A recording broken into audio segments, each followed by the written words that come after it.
Okay, so we're going to spend some time on the Education Day for Integrity Capital on CPIG, which is an acronym that we're going to walk through. And this is I would say this is probably our approach, our philosophy on how we interact, engage in our marketing, direct marketing with clients.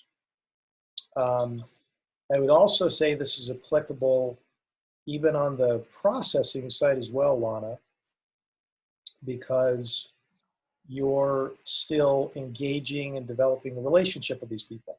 So, we're doing it on the front end, you're doing it on the back end. And sometimes you don't really think about that, but you are probably spending more time with them and developing a deeper relationship for Integrity Capital. And so all these things will matter for everybody. So it's not just, albeit it might be more on the forefront with intentionality of generating business, but it is definitely as applicable to you on your side, bless you, for how you're going to deepen the relationship. Because remember, part of our mission, if you guys remember, WELD, and that D on WELD is to deepen the relationships by unfolding them into our culture. So this is a way that we actually manifestly do that in a real tangible way. So I'm going to spend some time, we're just going to go through each one of these, and I'll talk to you about the what, the why, the how, and then I'll give you maybe an example or two, okay? And then I want to make this, as always, I want to make this interactive, so I don't want to make it a monologue, but a dialogue. So I'll pause every so often and just get some feedback and make sure you guys are engaged, okay? So the first one of the CPIG is connect. So in this acronym, connect, the what is really, what you're doing in connect is to intentionally make a warm introduction for two people to thrive. So just think about it that way. You say, well, what do you mean by connect? Well, you are intentionally, meaning that you're going out of your way to make something happen, to make a warm introduction to two people so they can thrive. So that's what you're doing when I'm saying connect. Because sometimes you might say, well, connecting is just talking to somebody. And that is correct. But in this particular context, one of the tactical ways that we develop and deepen relationships is by literally taking two people that might have some common interests or some crossroads, and you're trying to bring them together. So that's what that is. The why, so why do we do this? And I'm going to give you a couple of reasons. And then I'm going to stop and hear from you guys to see if you have anything you want to add or take away. So it deepens the relationship. Pretty straightforward. When you do that, you are deepening the relationship. You're adding more value. It helps them thrive. This is why. This is a great way to help somebody thrive. You know, we were at a H3 meeting probably a month ago, maybe a little less than that. And the CEO of Hustle, which is a nonprofit organization for inner city people that come from lower income, that they try to help build businesses. And one of the comments he said that the difference between poverty and wealth, and listen to this, is relationships. Really fascinating. And he started walking through that. And he says that's how people thrive, is relationships. And it's pretty simple, but the answer is that's right. You know, the extent of your growth in areas of life is the extent and health of your relationships. So it helps them thrive when we connect people with other people that can help them thrive in whatever it is they're doing. It helps them remember you more. Think about it. So every time you're connecting and connecting and connecting people, They are talking. They're talking about you. They're remembering you. How did we meet? Oh, we met through Dan. Okay, yeah, we met through Tom. Oh, yeah, Lana connected us. So your name becomes more top of mind, and so there's a benefit for that for somebody to remember, because remember, we're in the business of timing. So that means that if somebody remembers you at the right time, then you're probably going to get the opportunity. It adds massive value. I can't even begin to tell you, just making connections, how deals can get done.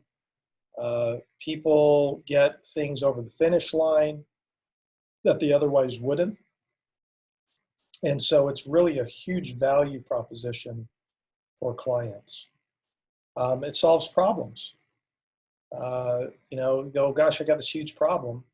Well, guess what? Seeking wisdom and getting somebody involved can really solve the problem. That's what we do when we feel sick or something's going on. What do? We seek out a relationship with a doctor that can help us solve the problem ultimately. Okay. So those are just a few of the whys. What else do you guys think? Is there anything else you think might add on top of that, or anything that you want to comment on that? I think it's kind of a culmination of all those kind of build up to, like, it's just rewarding. It's something where you're not really giving away anything, physically, but you're really doing a lot to help somebody, and it feels good to be able to say, wow, I gained nothing from that, tangible, but it felt good to get those, get people together or help that person out or whatnot. It gives you a sense of you're doing something good in the world. Yeah, that's right. There's a great sense of the joy of giving, right? There's a joy that we're hardwired to want to give. And so you're absolutely spot on, Tom, that there's something about that that just hits that button for us of the joy of just connecting and giving something to somebody. So I love that. I'd like to add with, in integrity, you know, um, by them remembering you, it also helps in creating word of mouth, because they remember their good experience and the connection that they had. So therefore, they're going to speak about it, refer, they're going to remember. So that's an aspect that comes out of it that's rewarding. That's great. Yeah, I like that.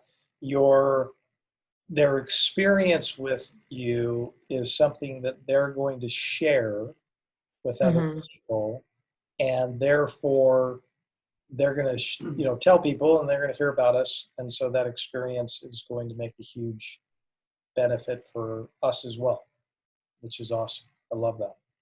Yeah. Thank you. I also think the connection, when you're building the connection and you're trying to obtain a goal, having that connection, I believe, enhances the cooperation to complete the tasks at hand. Yeah, I hadn't even thought about that. That's great insight. Yeah, it just allows you to solidify the relationship more, to help you accomplish the task at hand. So you're enfolding somebody more to get them more on board with you and bring them deeper into the accomplishment of what you're doing. So it's really good. I like that. Okay, good stuff. So then we ask, well, how? How do we actually do this? And so I'll walk you through a couple of steps. The first place I usually like to start is you identify a few things, either areas of pain, areas of difficulty, crossover, or expertise. So you're spending some time listening and gathering information to see if Where's your pain or difficulty right now? Where's there some crossover? So you might find somebody that's, in a particular industry, and all of a sudden, oh, that'd be a good fit. There's a good match there. So there's a crossover that could be a good connection as you listen. The crossover can come through just asking, who's a good connection for you? Who do you like to meet? Then all of a sudden it's like, oh, CPA, okay, perfect. I know someone would be a good fit. Or expertise. They might have something really unique, a niche expertise, and you go, that would be really good for so-and-so. So the first place is just gathering information to identify what it is they need. So you have to be a good listener.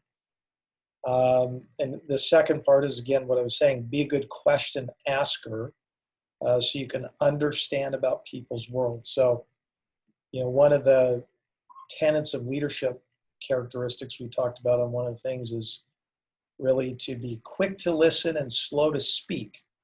So you be a good listener, gathering information, seeing if you really understand and heard somebody.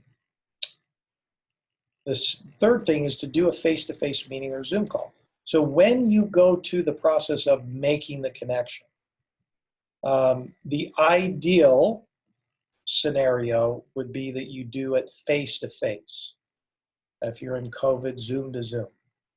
But the idea is that you're trying to be there, which helps really solidify that relationship with somebody, or Zoom to Zoom. Yeah, or call, either one's fine, but that just helps you to do what the fourth thing is when you make that connection. And if you do email, that's fine too. That's the last thing I would do.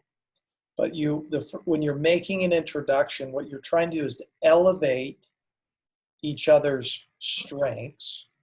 So, hey, here's what I know about John, and here's what I know about Jenny, and they're both fantastic this way. Okay, so you're making sincere insights about each one of their strengths. And then what you do is you go out of your way to then clarify, why are you connecting us, right? So yeah, the reason I'm connecting you, John and Jenny, is because John has this need. You seem to be a good fit. I think it'd be a really good long-term relationship for these reasons. Da-da. So, that's how you are going through the process of making a connection with somebody so that there can be an appropriate, delicate introduction to help it so that it can be a successful way for them to thrive. And then you stand back and let the sparks fly. An example of this would be, there's quite a few, but I'll give you one or two. I was at a client's office who's working on some large projects, single family subdivision, build for rent. And he's the president of the company. We were just having some dialogue, and I just was asking him questions. I always ask, hey, what's your struggle? What's the pain point? What are you working on? And he said, man, I'm just really having a tough time finding, we just had to let this guy go. I'm having a tough time finding these kinds of people. And so I was like, bing, I know a perfect guy for that. And so I listened to him. I asked him, I said, would you be open to me making an introduction? Here's some things that I've really found is extremely valuable with this particular individual. And I have a lot of confidence in him. And I think you'd be extremely helpful for what you're trying to accomplish. He said, yes, absolutely. So I went ahead and made the introduction.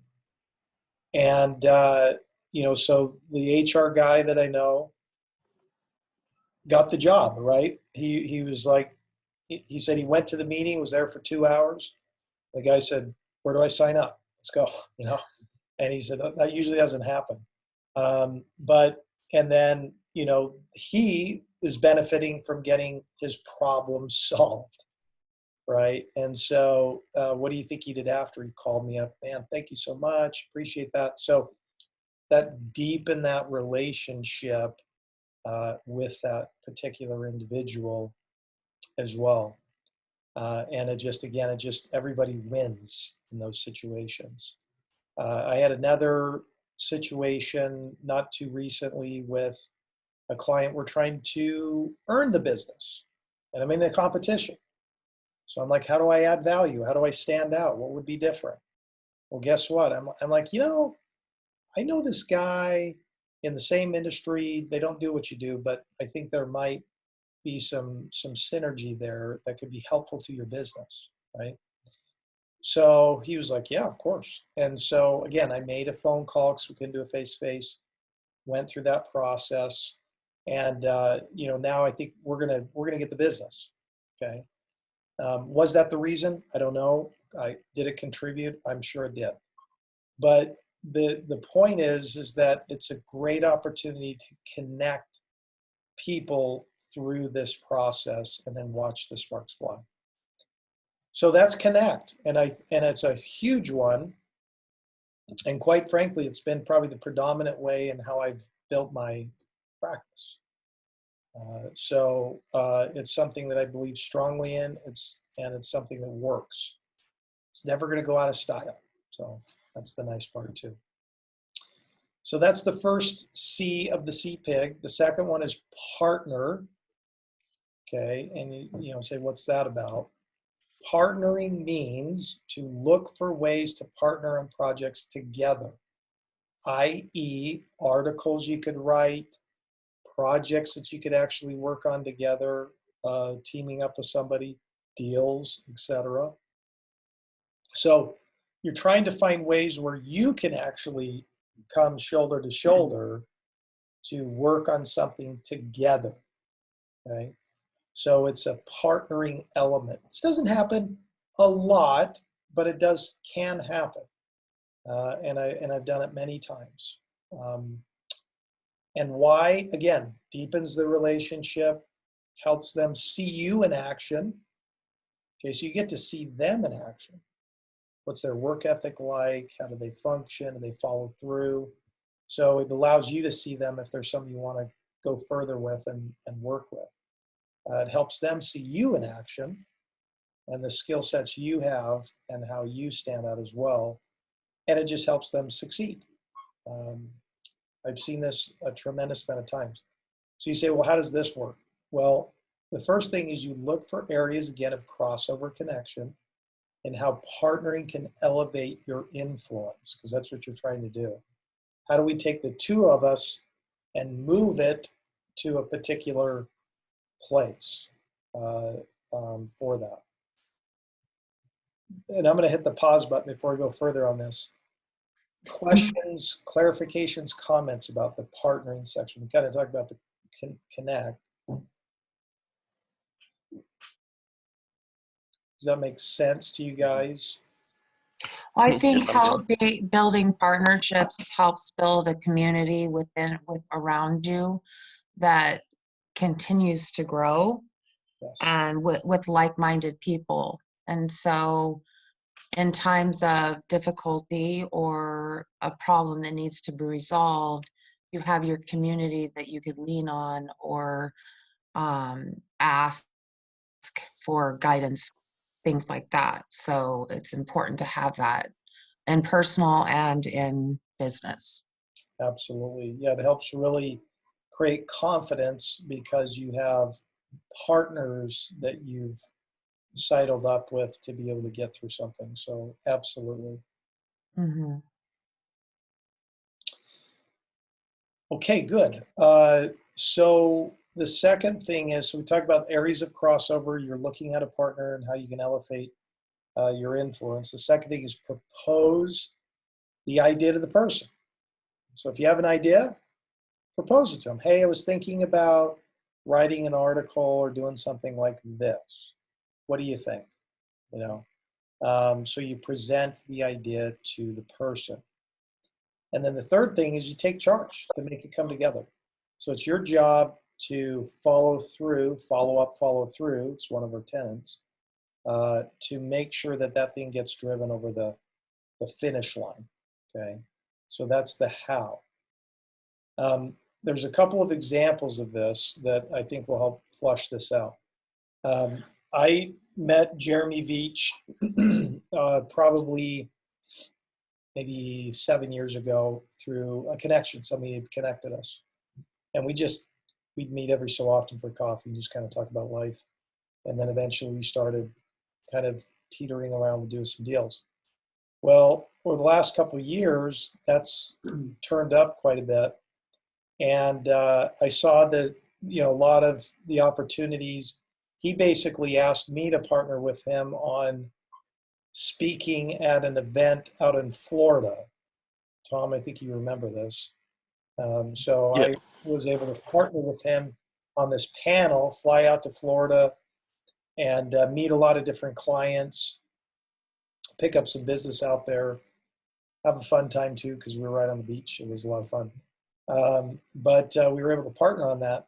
When we came back, I was like, that was fun, and I think we could do something else. When COVID hit, we actually ended up partnering with GPEC, the Greater Phoenix Economic Council, and the president CEO there, and then the president and CEO of Mayo. And I came up with this concept of, how do you bring the medical and business community together to solve a problem? And they loved the idea, and so we ended up doing a webinar. And I think there was, 350 people on there. And we ended up presenting with them on there, and we collaborated and did it. It was just kind of a spitball idea. But, and that has really deepened our relationship, where we've done a ton of stuff together now, just by this concept of partnering together on things.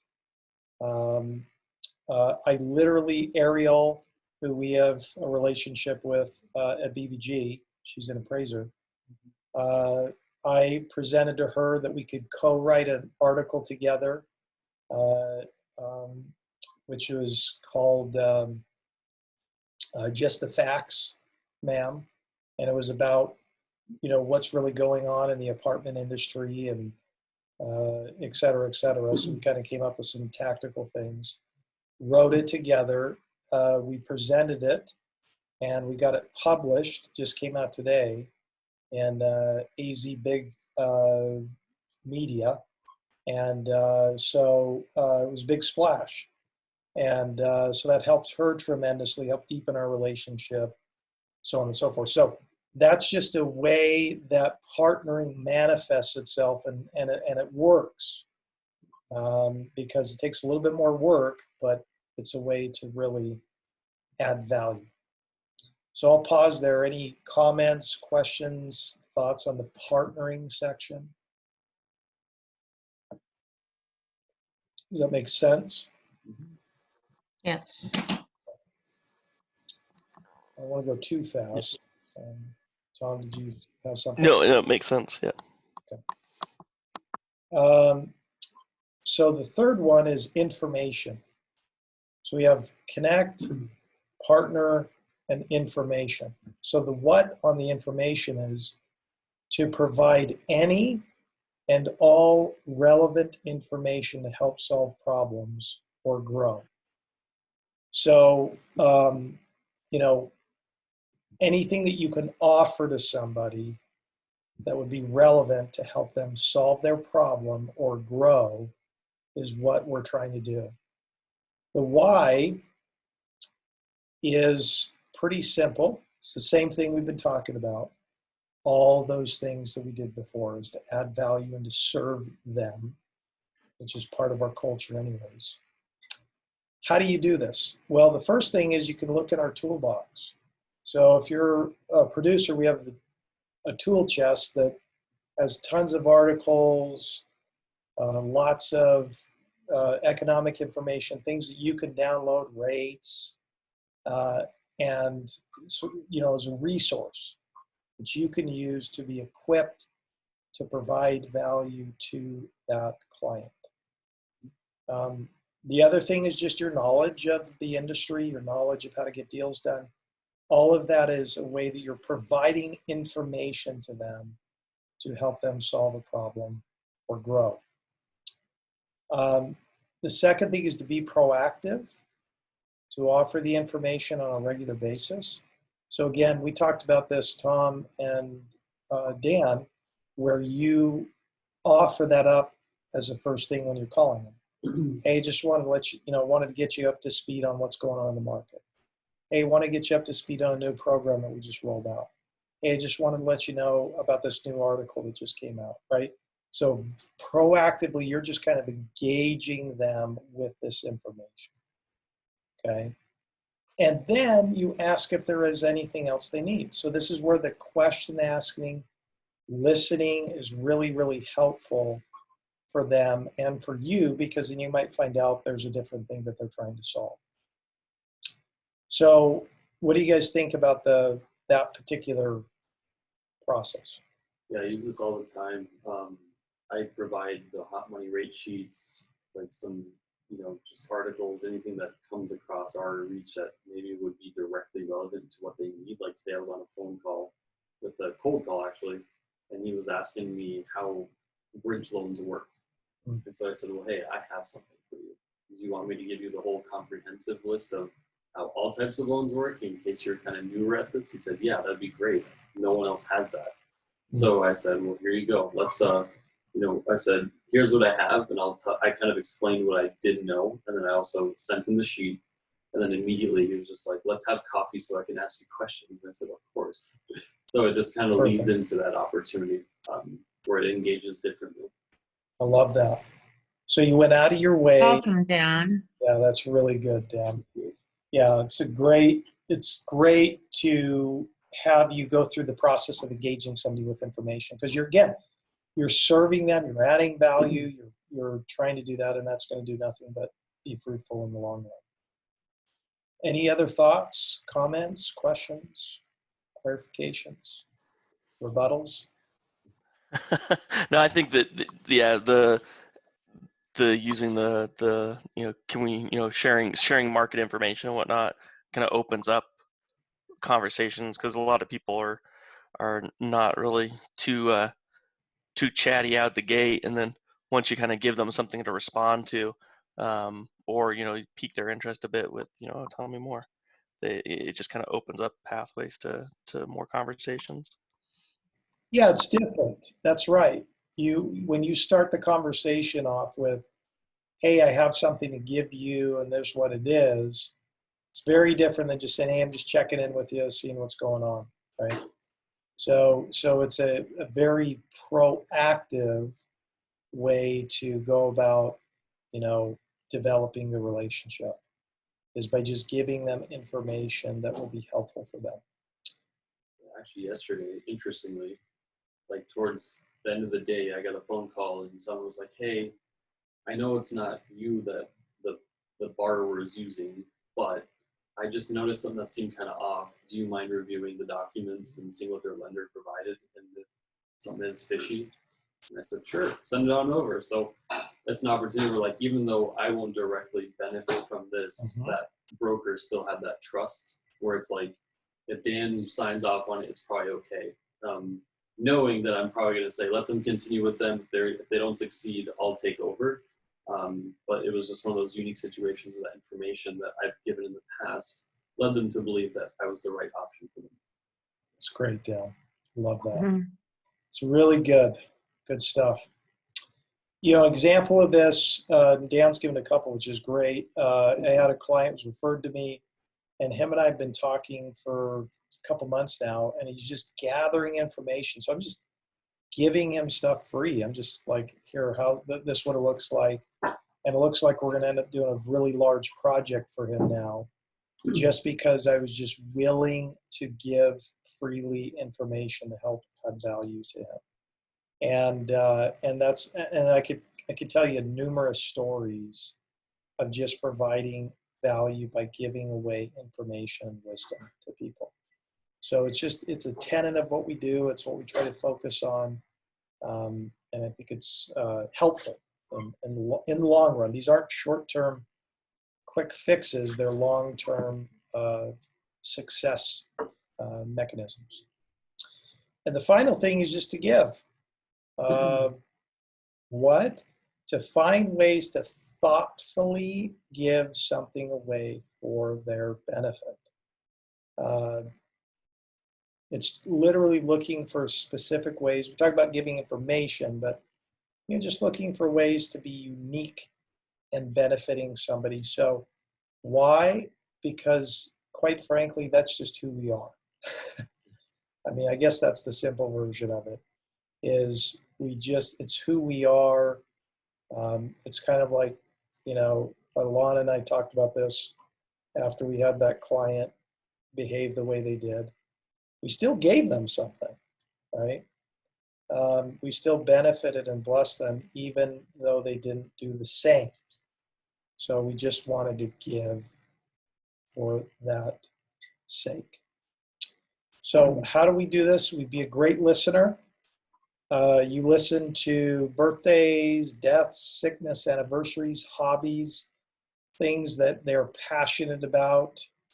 They're excited that they be flying or playing golf or whatever that is. But you're attentive to those things by being a really, really good listener, making notes in the notes section in the database and referencing those in the future.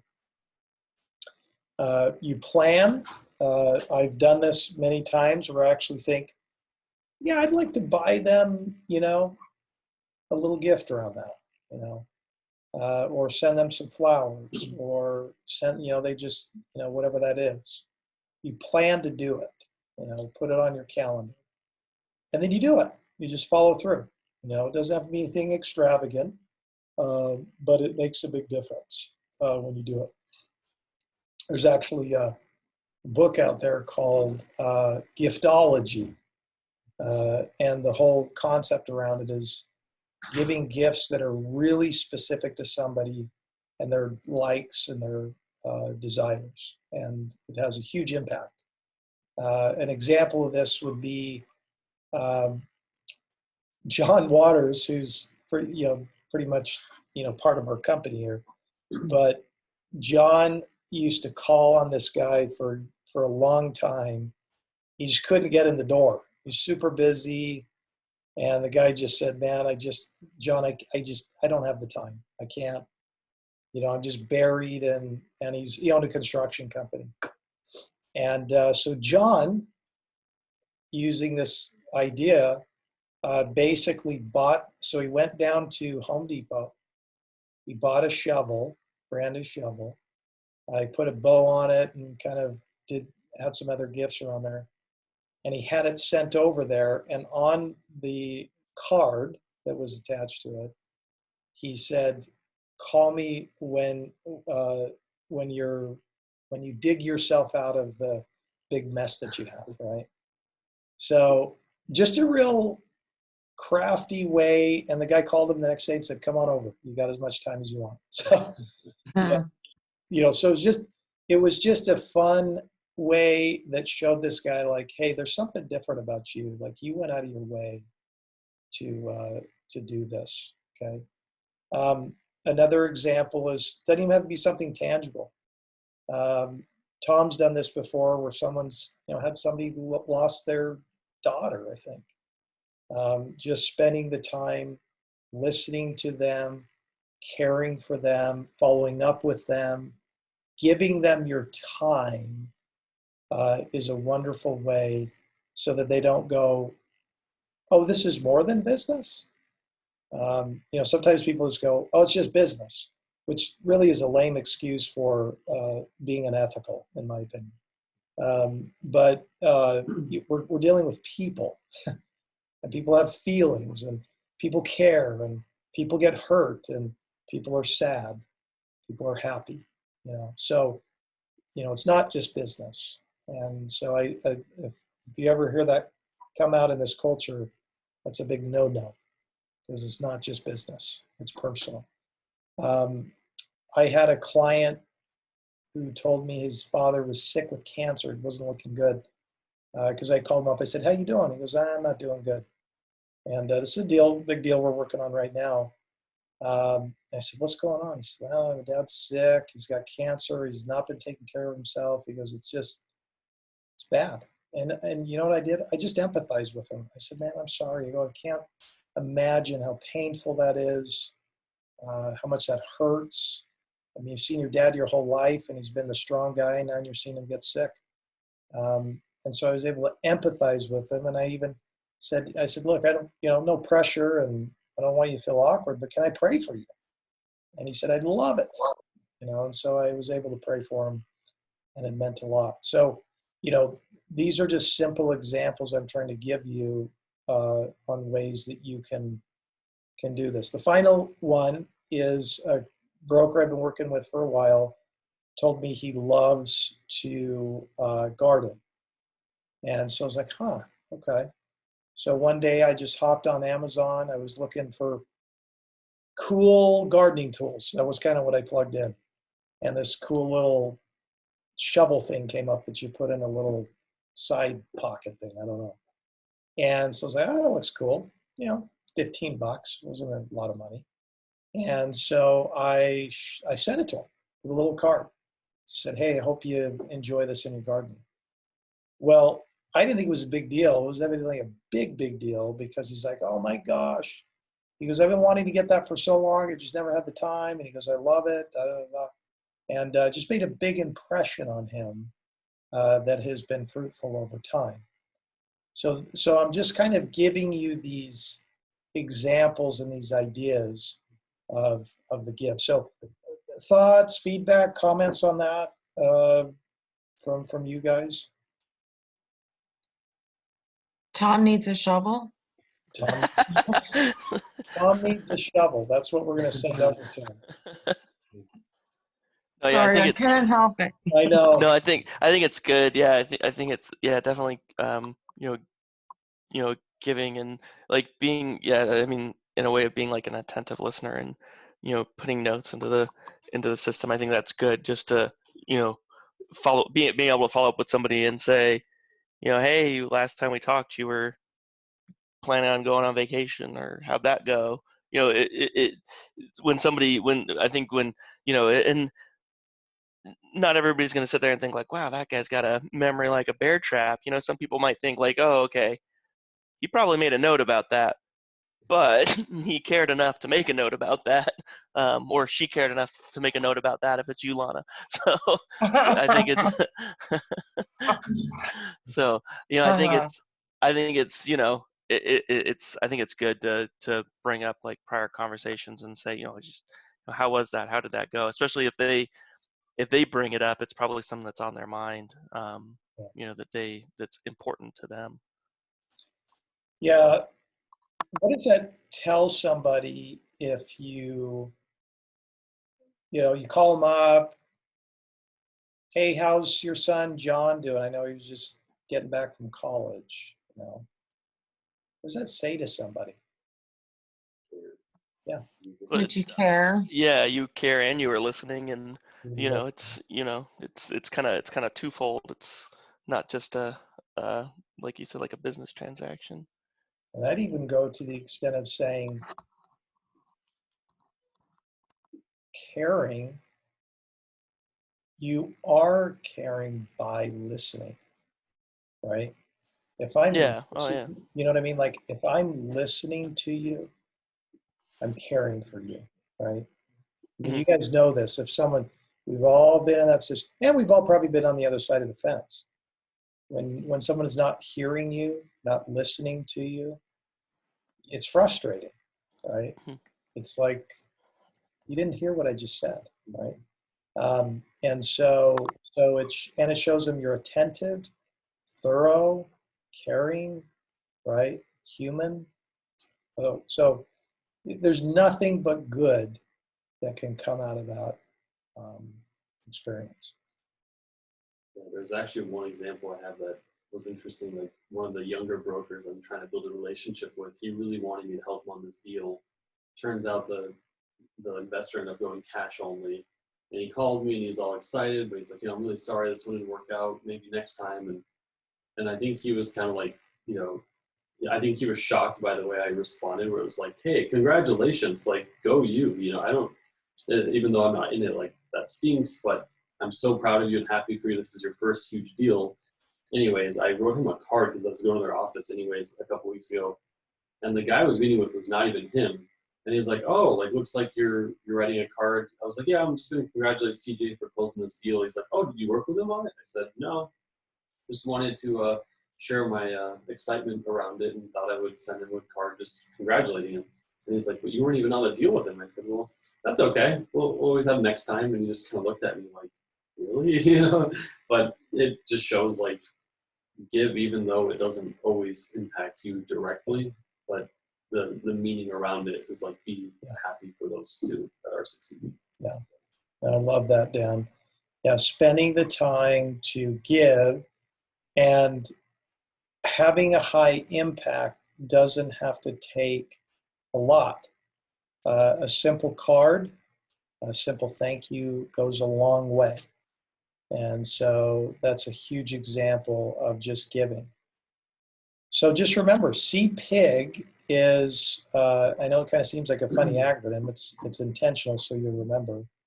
But the purpose behind it is this really is the way we operate, is we want to connect people, we want to partner with people, we want to give them information, and we just want to give. All for the benefit of the client. So that's the Christ model of others are more important. But it's also a long-term strategy that is going to help us have a lot of success as a team. So, and we're long-term thinkers at Integrity Capital. We're not short-term, quick fix kind of people. We're looking for the right relationships, and you don't get right relationships with bad techniques, right? You get good, healthy relationships by doing the things that it takes to get those relationships to work really well. And so that's CPIG for you guys, and I hope it's helpful.